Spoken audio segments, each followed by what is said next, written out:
Las estrellas creó y su luz limitó. ¿Quién sino el Señor?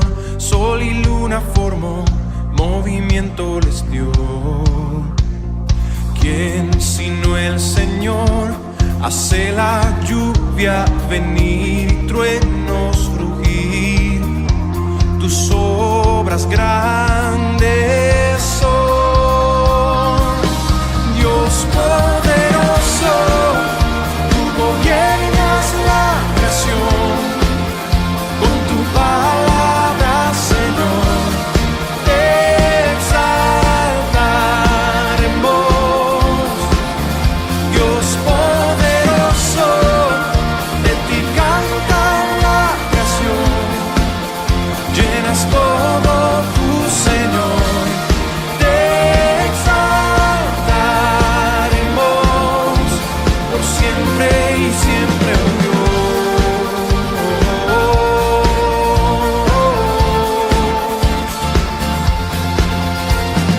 ¿Quién sino el Señor ha soñado en el plan para el hombre salvar? ¿Quién sino el Señor limpiará al pecador con su sangre y amor? ¿Quién sino el Señor puede dar vida y salvar por una cruz? Tus planes grandes son, Dios poderoso. Tú gobiernas la creación, en tu palabra, Señor, te exaltaremos. Dios poderoso, de ti canta la creación, llenas todo tu Señor, te exaltaremos por siempre y siempre, oh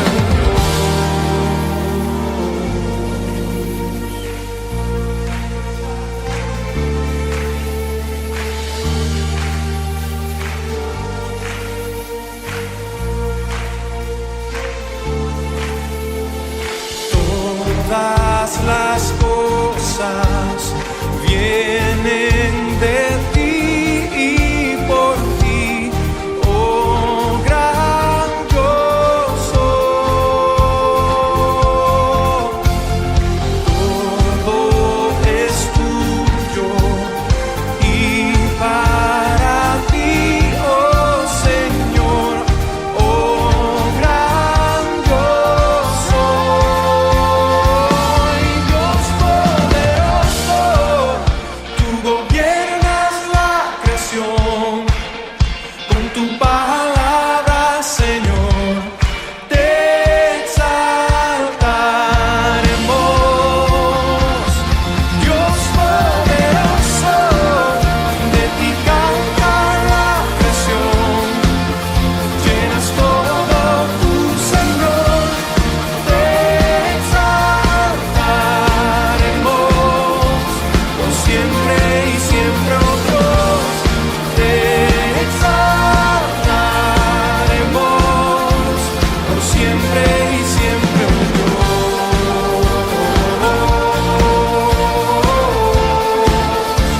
por siempre y siempre, oh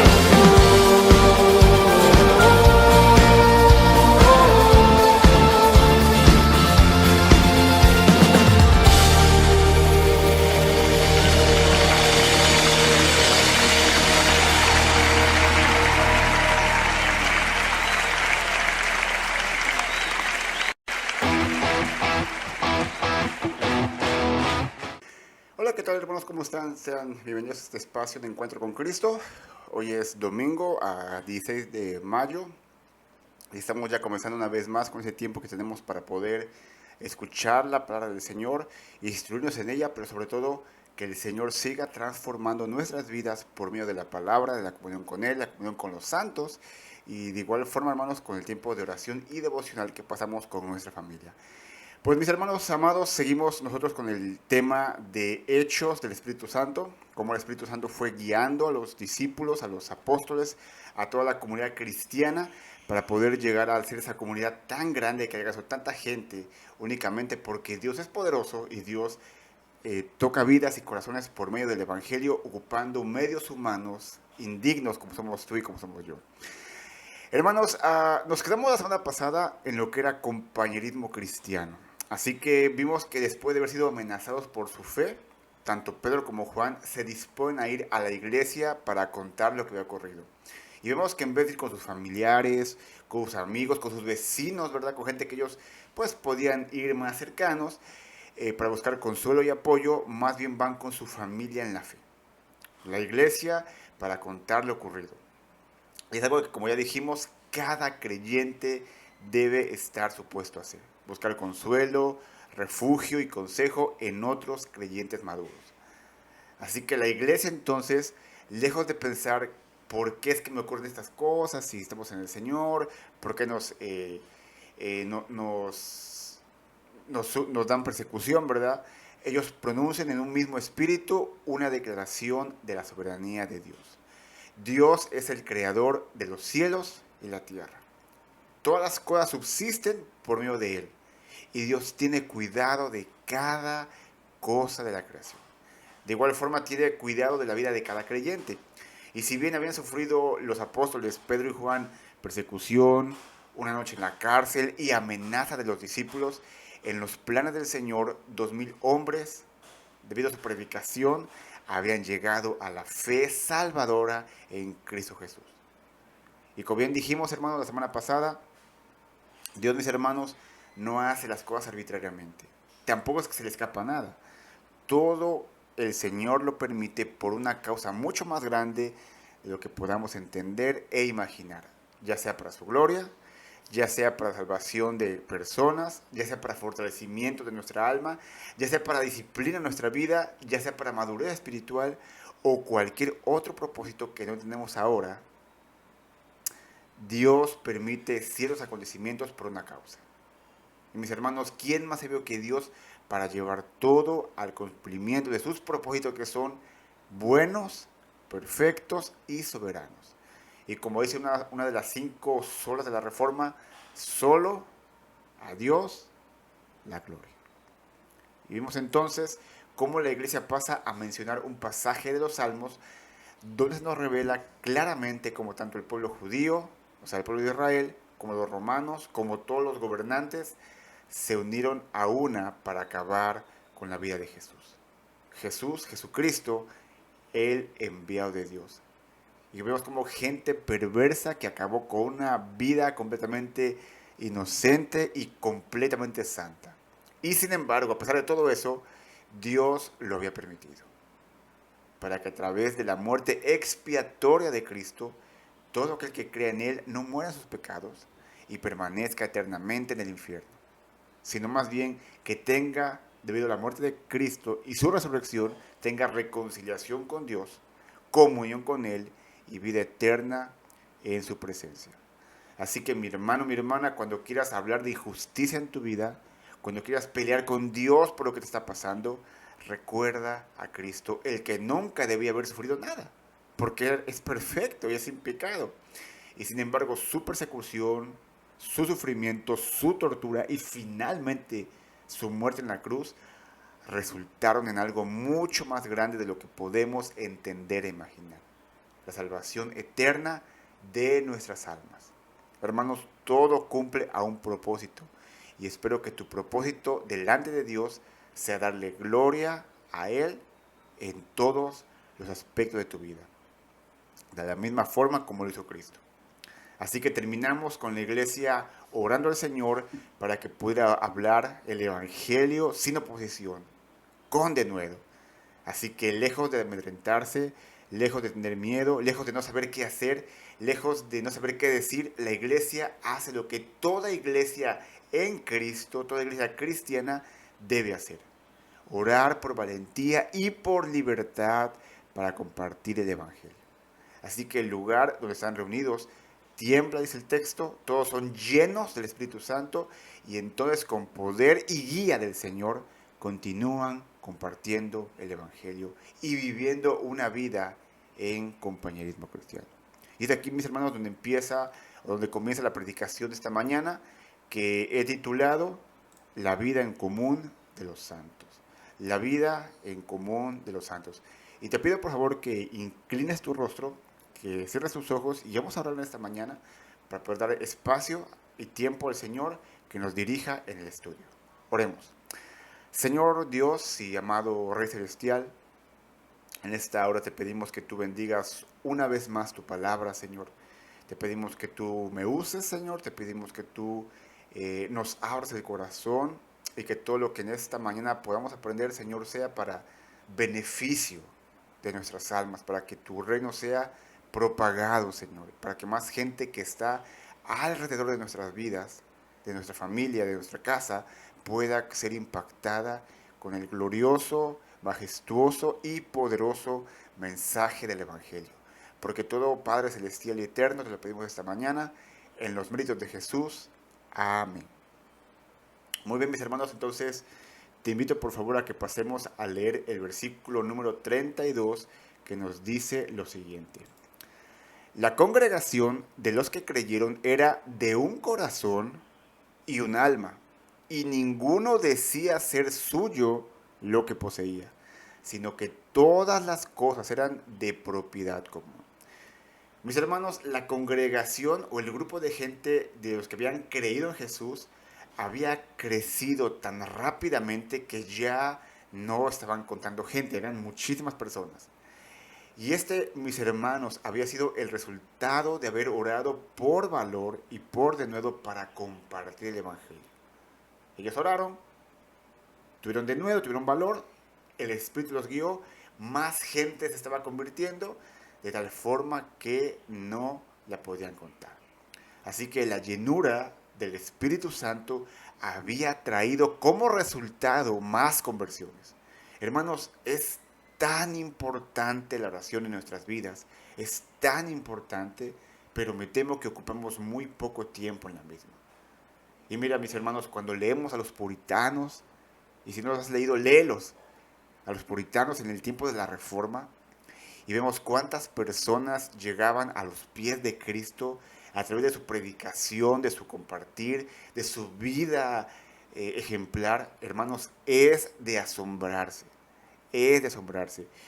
Y yo creo que, y yo pienso, ¿verdad?, que muchos de nosotros nos sentimos o podemos sentirnos opinados tentamos opinar, bueno, es que eran otros tiempos, Cristian, pues no había tanta maldad, la gente era más noble.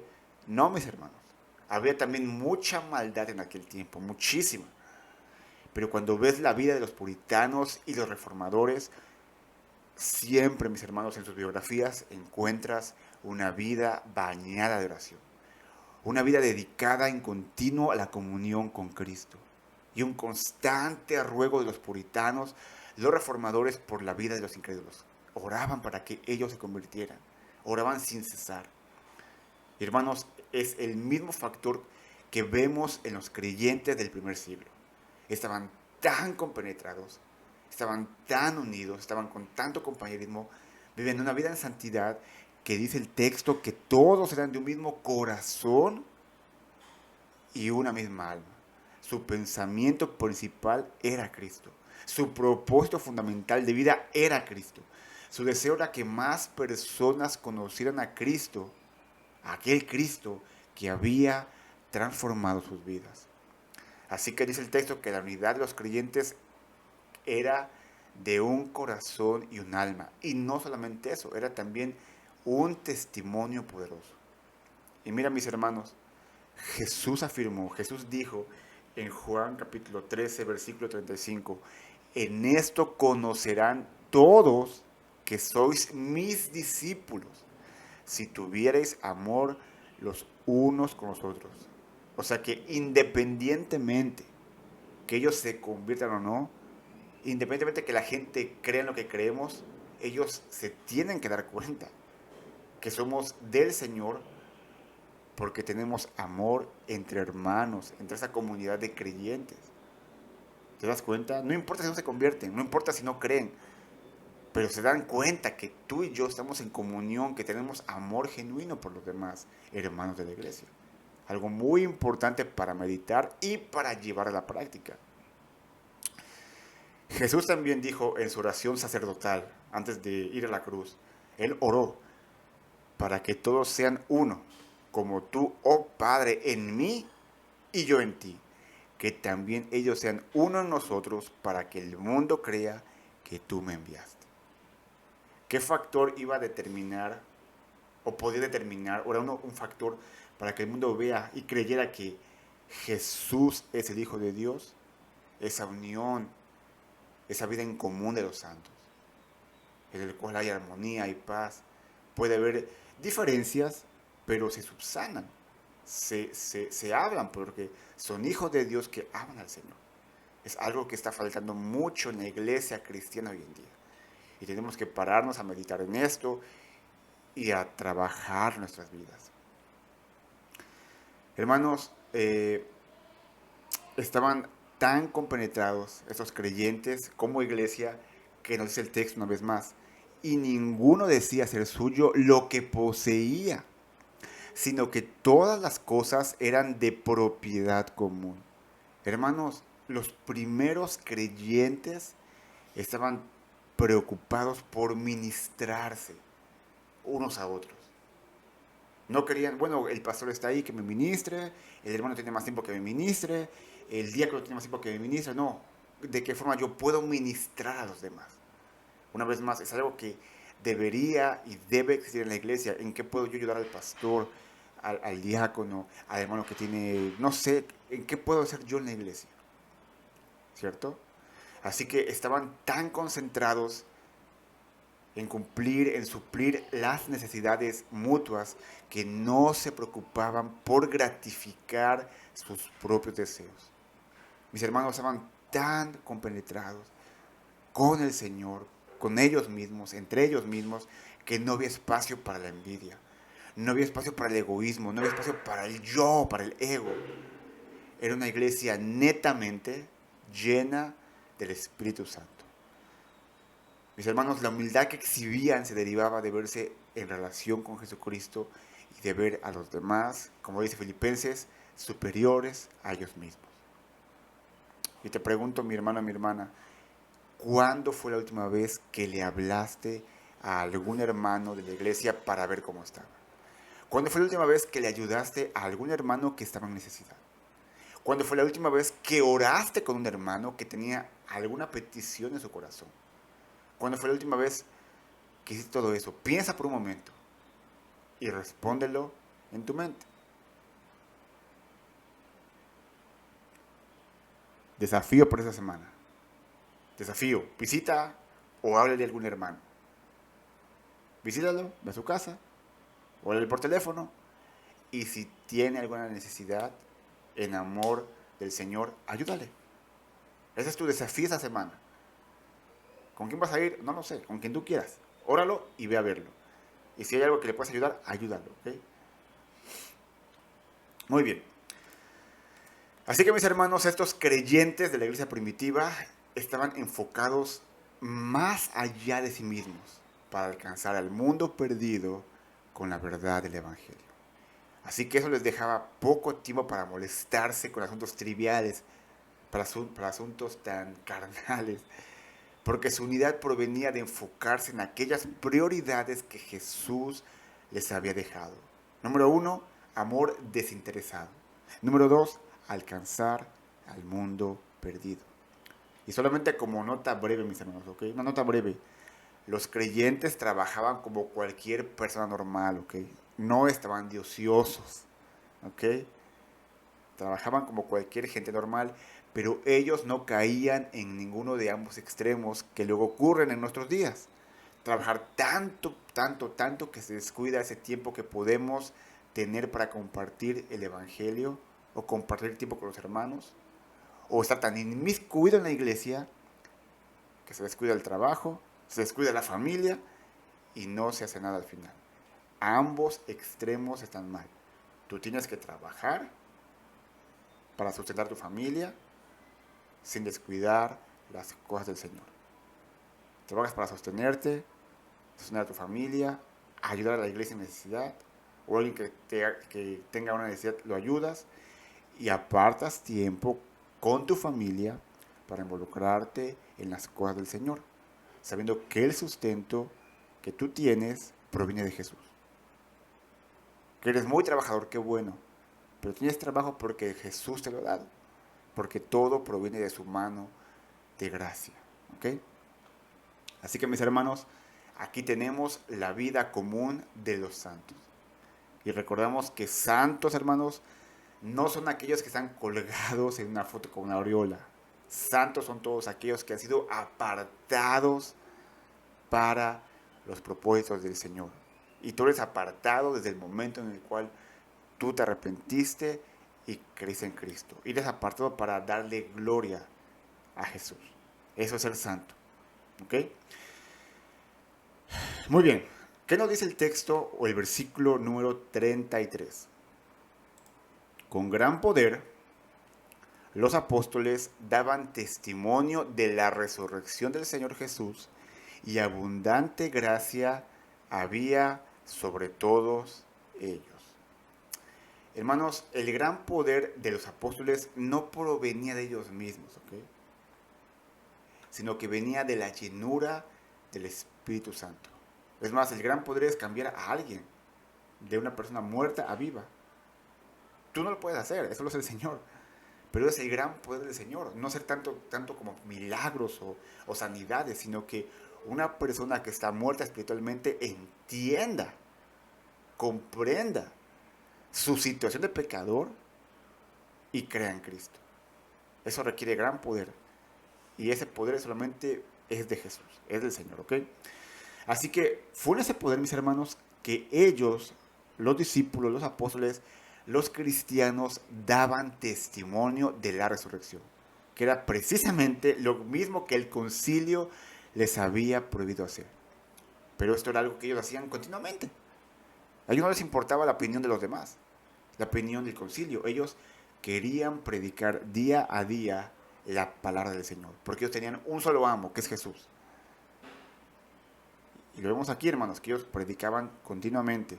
Como bien Pedro lo había dicho al concilio con anterioridad. No podemos dejar, lo sentimos, pero no podemos dejar de decir lo que hemos visto y oído. Serán ustedes los líderes espirituales, serán la autoridad, pero primera autoridad es Jesús. Y debido a su amor por el Señor y su compromiso por la verdad, los apóstoles se sintieron profundamente obligados. Y de hecho lo hicieron, proclamar el Evangelio. Y mis hermanos, la resurrección del Señor Jesús era el énfasis principal de la predicación de los apóstoles. Aunque sabían que tal énfasis ofendería en gran manera a las autoridades judías, los apóstoles jamás suprimieron la verdad para evitar esa ofensa. En ese aspecto, ¿verdad? Su actitud era inflexible. Era inflexible. Ellos proclamaban la verdad de la resurrección. Y digo esto porque lamentablemente está en marcado contraste con la costumbre de la iglesia hoy en día. Porque tú y yo, nosotros no hacemos eso, ¿verdad? Y procuramos no hacer eso. Pero muchas iglesias, en nombre de la contextualización, por no decir en nombre de la mundanalidad, al mensaje del Evangelio se le ha despojado de todo lo que se considera ofensivo. Se ha despojado de lo políticamente incorrecto, de lo que ellos neciamente, la gente sin Cristo, llama un discurso de odio. Y entonces hacemos el Evangelio más potable. No le digas que hay un infierno porque lo vas a ofender. No le digas que está mal la ideología de género porque lo van a tomar como de odio. No, hermanos. De odio sería decirles, haz lo que quieras, estás bien, cuando sabes que van al infierno. Eso sería mucho odio. Eso sería un discurso de odio silenciado. Sin embargo, mis hermanos, los incrédulos deben sentirse ofendidos por su propio pecado o nunca llegarán a Cristo. Deben sentirse mal por su pecado. ¿Por qué tú y por qué yo llegamos a Cristo? Porque nos sentimos mal por nuestro pecado.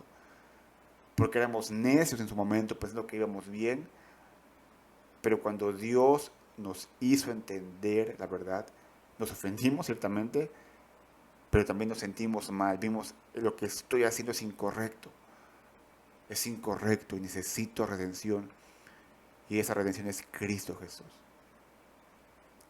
Así que mis hermanos, los incrédulos deben sentirse ofendidos, deben sentirse mal por su pecado, o nunca llegarán a Cristo, o llegarán a un falso Cristo que es todo amor, toda libertad, todo permisivo, pero no es el verdadero Cristo que se predica en la palabra. Y su fin será el infierno. Hermanos, en Romanos capítulo 9, versículo 33, el apóstol Pablo aplicó a Jesucristo las palabras del profeta Isaías. He aquí pongo en Sión piedra de tropiezo y roca de caída, y el que creyere en él no será avergonzado. Pedro también cita a Isaías y añade que quienes caen en esa piedra, dice aquí, porque tropiezan en la palabra siendo desobedientes. O una de dos, o crees en esa piedra que es Cristo y te conviertes, o caes sobre la piedra y te destruyes. No hay otra más. Mis hermanos, la misma existencia de los incrédulos es una afrenta a Dios. Cuando tú y yo éramos incrédulos, estábamos en ira para con Dios. Sin lugar a dudas, debemos arriesgarnos a ofenderlos, haciéndoles saber esto.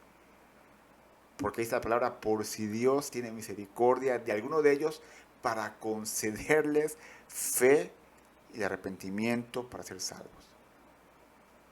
Ahora, no estoy diciendo que vayas a ofender a medio mundo, ¿ok? Tienes que decir las cosas con amor. Ellos se van a ofender porque no creen en eso. Pero tú en amor tienes que compartir la palabra. Jesús hizo eso.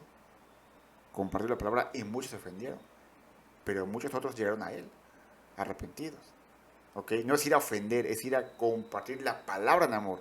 Pero cuando tú compartes la palabra en amor, van a haber muchos que aún así se van a ofender. Pero ese ya es trabajo del Espíritu Santo, de llevarlos a convicción. ¿Ok? Muy bien, nos sigue diciendo el versículo 33. Abundante gracia había sobre todos ellos. Hermanos, en este contexto la palabra gracia se puede traducir como favor. Debido a la poderosa predicación de los apóstoles, abundante favor era sobre todos ellos.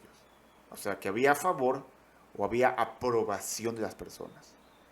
Así que aunque los líderes se les opusieron, sin embargo, las personas comunes aún no se habían vuelto contra ellos. Al contrario, estaban impresionados con el amor y la unidad de los creyentes.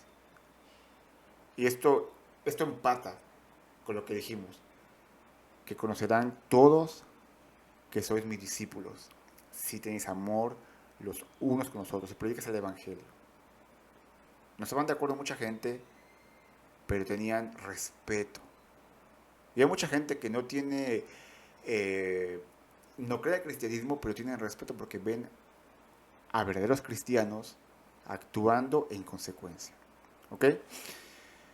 Muy bien, así que tenían favor con las personas, pero también hay algo más, y es muy importante. La iglesia primitiva tenía el favor de Dios. La iglesia primitiva, la iglesia primera, tenía el favor de Dios. Porque un compañerismo de creyentes caracterizado por amar la unidad y por ser evangelístico recibe las bendiciones de Dios. Una iglesia que está unida, que está compenetrada, que trabaja como el verdadero cuerpo de Cristo, que tienen amor unos por otros, es siempre bendecida por el Señor, porque lo dice tu palabra. Y lo vemos, hermanos, en los siguientes versículos. Versículo 34 y versículo 35. Ve conmigo, por favor.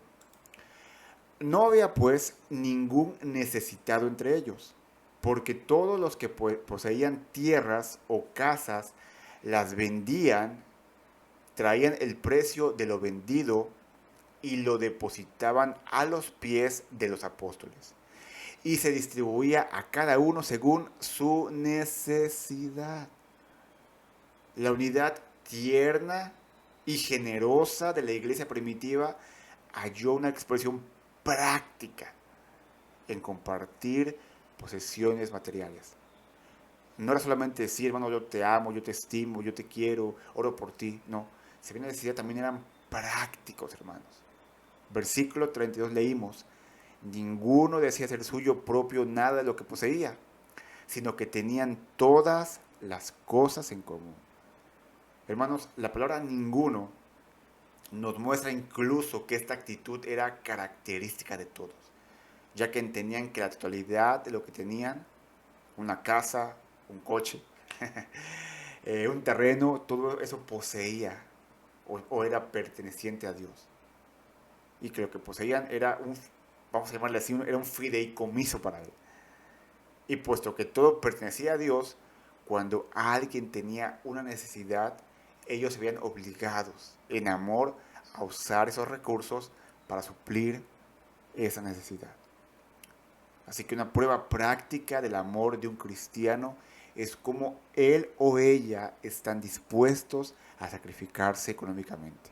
Vuelvo a leer, una prueba práctica del amor cristiano es cómo él o ella están dispuestos a sacrificarse económicamente por el bien de alguien en necesidad.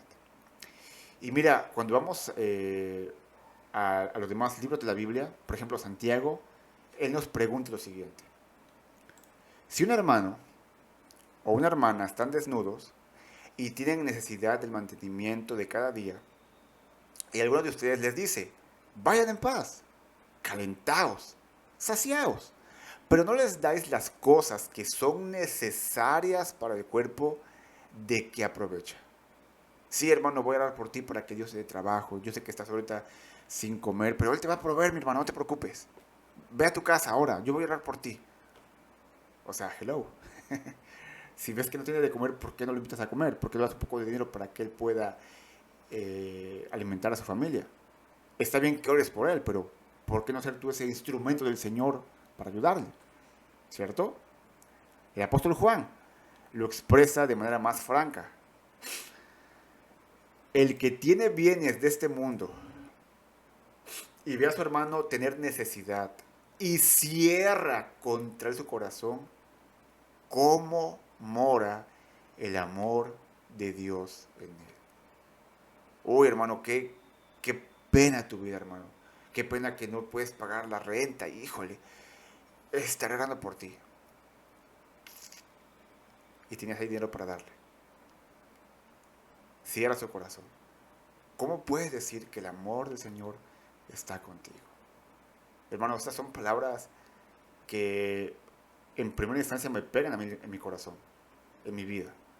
Porque cuántas veces no he sido yo egoísta con mis cosas.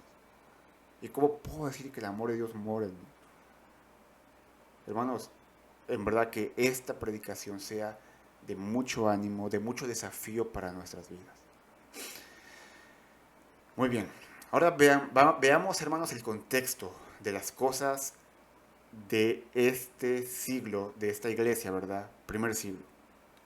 Mira, en aquel siglo, primer siglo, miles de peregrinos se reunieron en Jerusalén el día de Pentecostés. Fue lo que vimos, ¿verdad? Llegaron mucha gente y como 3,000 personas se convirtieron. Así que, sin lugar a dudas, muchos en la iglesia primitiva provenían de esas filas de peregrinos. Había mucha gente que venían de otras partes, quienes comprensiblemente, ellos toman la decisión de quedarse en Jerusalén bajo la enseñanza de los apóstoles en lugar de regresar a su casa. O sea, se quedan para ser instruidos, para conocer más del cristianismo. Y también tenemos que notar aquí que muchos creyentes que vivían en Jerusalén, sin lugar a dudas, perdieron su trabajo debido a su fe. Porque ya vimos que había persecución, había oposición.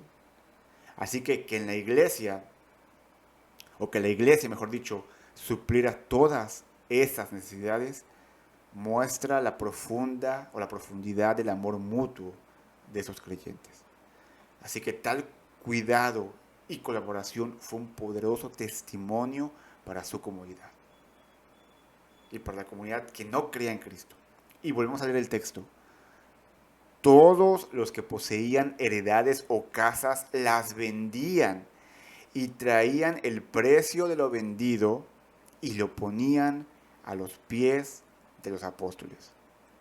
Hermanos, vender casas y heredades era mucho más sacrificial que compartir dinero o ingresos, porque significaba liquidar bienes que podían ser irreemplazables, que por tanto reducían la seguridad personal. Hoy en día decimos, si yo tuviera un buen trabajo, si tuviera una buena herencia, si tuviera una casa propia, mira, yo sería personalmente seguro, tendría una seguridad personal y estable. Y es cierto, no estoy diciendo que no, pero en aras de tener una seguridad personal, en aras de tener esa estabilidad, cerramos muchas veces el corazón. No te estoy diciendo que no cuides a tu familia, es lo más importante, después del Señor. No estoy diciendo que no te hagas una casa. Estoy diciendo que pongas en tu corazón aquello con lo cual tú puedes ayudar a los demás. ¿Ok? Y tengo aquí que señalar, ojo, hay que señalar que la venta de las posesiones, hermanos, no era una obligación de nadie, ¿ok? No se los mandó Pedro o Juan o Santiago o algún apóstol, no, hermanos. Nadie los obligó. Fue algo voluntario que nació de los creyentes de la iglesia de Jerusalén. De hecho, no vemos a ninguna otra iglesia que haya hecho algo similar, ¿ok? Fue algo que nació de esos creyentes, que es digno de imitar, que es digno de alabar, porque hermanos, realmente decían, yo confío en el Señor, vendo mi casa, vendo mi terreno, el Señor se va a encargar de mí. Es algo digno de imitar, digno de dar honra, ¿ok? Muy bien, nos sigue diciendo el texto. Traían el precio de lo vendido y lo ponían a los pies de los apóstoles. Hermanos, este pasaje ilustra un importante patrón relacionado con la generosidad en la iglesia local. Las donaciones, las ofrendas, los diezmos se deben poner bajo el control de los maestros espirituales, quienes son entonces responsables delante de Dios. No es poca cosa eso, ¿ok? Son responsables delante de Dios y pobre de ellos que hagan mal uso de eso por lo que se ha recaudado, ¿ok? Y digo esto porque muy a menudo las personas quieren dar solo si se pueden salir, si se puede saber específicamente cómo se va a ocupar el dinero. Bueno, yo te voy a dar tanto para la iglesia, pero ¿en qué se va a ocupar? Hermanos, ese tipo de donadores egoístas no entienden la autoridad espiritual delegada de líderes ordenados por Dios. Y digo ordenados porque hay muchos ahí que no son ordenados y hacen lo que quieren. ¿Ok? Dar debe ser desinteresado. Y tan desinteresado como Jesús dijo en Mateo 6, versículo 3 y versículo número 4. Cuando tú des limosna, no sepa tu izquierda lo que es de tu derecha, para que sea tu limosna en secreto, y tu Padre que ve en lo secreto te recompensará en público. Si tú vas a dar una ofrenda, una donación, un diezmo, y te vas a preguntar si se lo van a robar, como muchos lo hacen, estoy consciente de eso, si lo van a ocupar bien, en qué se va a gastar, mi hermano, mi hermana, mejor no lo des. En verdad, mejor no lo des. Si al final de cuentas hacen mal uso de eso, eso es entre ellos y Dios. Tú lo que estás dando, lo que estás ofrendando, lo haces para Dios, no para los hombres. Y tú vas a recibir tu recompensa a su debido tiempo. Es el corazón de alguien que da al Señor. Lo que yo hago, mi ofrenda, o algún donativo, o algún diezmo, lo hago porque es una forma también de adorar a Dios. Amén, mis hermanos. Y si tienes alguna duda, pónmelo aquí en la caja de comentarios y podemos discutirlo, ¿ok? Muy bien. ¿Por qué no terminamos entonces finalmente con los versículos 36 y 37? Y José, un levita natural de Chipre, a quien también los apóstoles llamaban Bernabé, que traducido significa hijo de consolación, poseía un campo y lo vendió, y trajo el dinero y lo depositó a los pies de los apóstoles. Aquí entra en escena un hombre que es de importancia vital en el libro de los Hechos. José es un hombre que provenía de la casta sacerdotal de los levitas. Y aunque el texto no nos los dice, al ser sacerdote es posible que inicialmente se encontraba entre aquellos que habían rechazado a Cristo. Es muy posible eso. O inclusive que lo habían juzgado y crucificado injustamente. Es también posible. No sabemos. Pero fuera como fuera, este hombre sacerdote había dejado su vida religiosa, había dejado su vida ritualista, había dejado su judaísmo para abrazar la causa de Cristo y su evangelio. De hecho, vemos parte de su transformación en Cristo en dos sucesos que se nos narran aquí. Número 1, era un hombre que le llamaban Bernabé, que traducido significa hijo de consolación. Era un creyente que se preocupaba por los demás, alguien que brindaba consolación. Posiblemente era un buen consejero. De hecho, hay muchos sucesos cruciales en los cuales Bernabé está implicado para, ¿cómo se dice la palabra? Para aconsejar, para servir de mediador, intermediario. Pero hermanos, no quiero adelantar tres sucesos, ¿ok? Vamos a verlos más adelante, ¿ok? Pero lo importante aquí es que era ese amor por los demás lo cual le ganó su sobrenombre.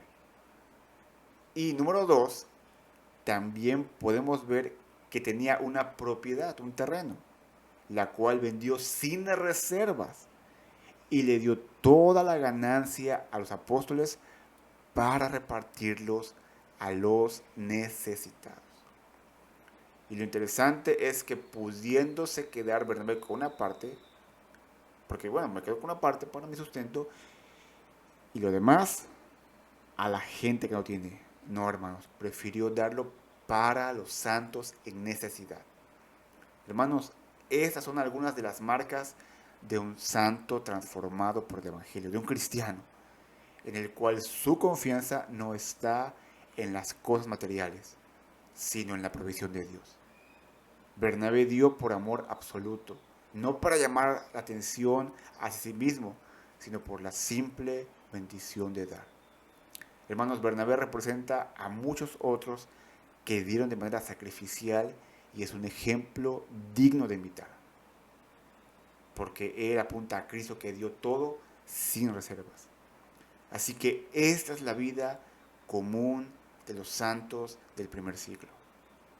Y sería muy bueno, mis hermanos, si consideramos delante de Dios cuáles bienes tenemos en nuestra vida que podemos dar con liberalidad, con libertad a aquellos que están en necesidad.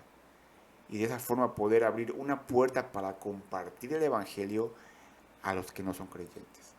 Y de formar lazos más sólidos a los que ya han creído en Cristo. Así que yo creo que hay el día de hoy mucho que podemos meditar en nuestras vidas y de una forma práctica poder ayudar a los que están en necesidad. Mi hermano, mi hermana, te pido que inclines tu rostro, cierres tus ojos y vamos a orar esta mañana para terminar el estudio. Amado Dios y Padre Celestial, en esta mañana te damos muchas gracias nuevamente por este tiempo que nos das.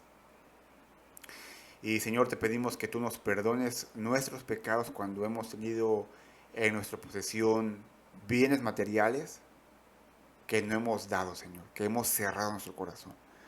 Señor, el objetivo de cada predicación, de cada vida en la iglesia es ser más como tú, Señor. Que tú vayas quitando todo aquello que estorba aquella relación contigo, Señor, que estorba esa imagen tuya, Señor. Padre, te pedimos que tú nos perdones, te pedimos que tú nos des denuedo, te pedimos que tú nos des amor por los demás y libertad para compartir tu palabra o cualquier cosa que tengamos que podamos dar, Señor. Padre, te pedimos que tú bendigas esta semana que está empezando, Señor.